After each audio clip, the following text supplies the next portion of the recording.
అంటే ఇది ఊహాజనితమైన ప్రశ్న. మీరు మీకు అభ్యంతరం లేకపోతే చెప్పండి. నాకే అభ్యంతరం ఉండదు. ఫస్ట్లో అర్థం ఉంటే నేను సమాధానం చెప్తాను. మీకు ఒకవేళ అంటే నచ్చదు కదా సార్. ఒకవేళ నేనే చెప్తానండి. ఒకవేళ ఏమైతుందంటే ఒకవేళ జూనియర్ ఎన్టీఆర్ పొలిటికల్గా మళ్ళీ రావాలి అనుకుంటే, యాక్టివ్ అవ్వాలనుకుంటే, లేకపోతే ఏ వైసీపీకో సపోర్ట్ చేయాలనుకుంటే అప్పుడు ఎలా మారొచ్చు అంటారు?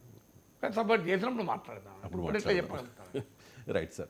జూనియర్ ఎన్టీఆర్ వైసీపీ ఒకవేళ బీజేపీ సపోర్ట్ చేయాలనుకుంటే, అంటే నేను కొడాలి నాని కూడా ఒకవేళ కాంగ్రెస్కి సపోర్ట్ చేయాలనుకుంటే, ఒకవేళ ఆయనే పార్టీ పెట్టాలనుకుంటే, అదంతా జరిగిన తర్వాత ఇవన్నీ మాట్లాడాలంటే ఒక 5-6 గంటలు పడుతుంది ఖచ్చితంగా సార్. ఒకవేళ ఆయన సమాజ్వాదీ పార్టీలో చేరాలనుకుంటే, ఒకవేళ జూనియర్ ఎన్టీఆర్ బహుజన్ సమాజ్ పార్టీలో చేరాలనుకుంటే దానికి ఆన్సర్లు ఉంటాయండి.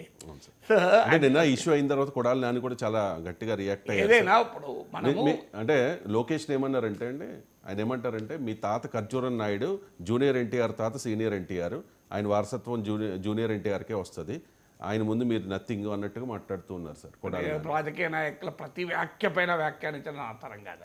Right sir. విమర్శించుకుంటారు ఎవరికోరు, ప్రతి దానిపైన నేనేం కామెంట్ చేయగలను. ఖచ్చితంగా సార్. Right sir. మరో అంశానికి వెళ్దాం సార్. ఇక్కడ షర్మిల కుమారుడి నిశ్చితార్థం అంశం కూడా పొలిటిసైజ్ అవుతుంది సార్.